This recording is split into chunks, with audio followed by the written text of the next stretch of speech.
Have you ever helped someone, not knowing that moment would change your entire life? One chilly autumn morning, in the heart of a dusty rural town surrounded by fields more dry than fertile, a struggling farmer named Jacob paused his work to help a stranger. His hands, cracked from years of labor, reached out to turn a stubborn ignition key in a stalled city car. He thought he was simply helping a young woman get on her way. But life had bigger plans. Jacob's story isn't just about fixing a broken-down vehicle. It's about how one act of kindness can open doors you never even knew existed.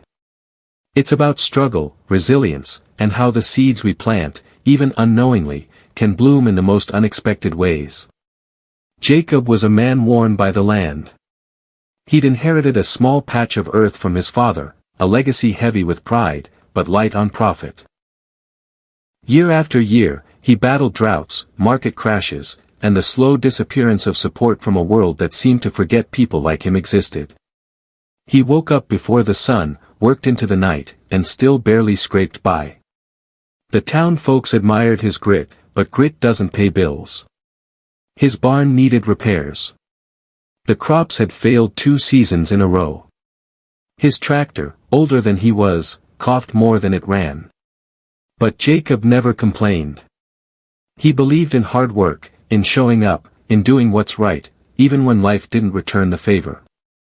That morning, on his way back from the feed store, he spotted a sleek silver car stuck by the roadside, steam rising from its hood.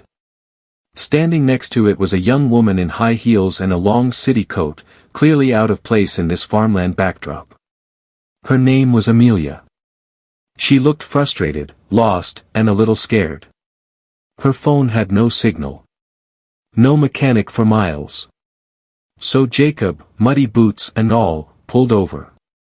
He didn't ask for anything. Didn't hesitate. Just got to work, sleeves rolled up, eyes focused. "Try it now," he said after fiddling with the engine. The car roared to life. Amelia stared at him, clearly surprised, not just by the fix, but by the quiet generosity of a man who had nothing to gain. "Why did you stop?" she asked, genuinely curious. Jacob just shrugged. "Because you needed help." Amelia was more than just a stranded driver. She was the daughter of a renowned real estate developer, one who had been eyeing rural land to turn into commercial properties. Her father, Mr. Grant, had sent her to scout areas for investment, but she got lost in the country roads. She hadn't told Jacob her last name. To him, she was just someone in trouble. But the sincerity of Jacob's act, the rugged honesty of his life, it moved her. It opened her eyes to a world she hadn't understood, a world she had almost written off. Days later, she returned, not because of the car, but because something inside her changed. She wanted to see how Jacob lived. She wanted to understand. She walked the farm, saw the cracks in the barn, the parched soil, the unyielding work. And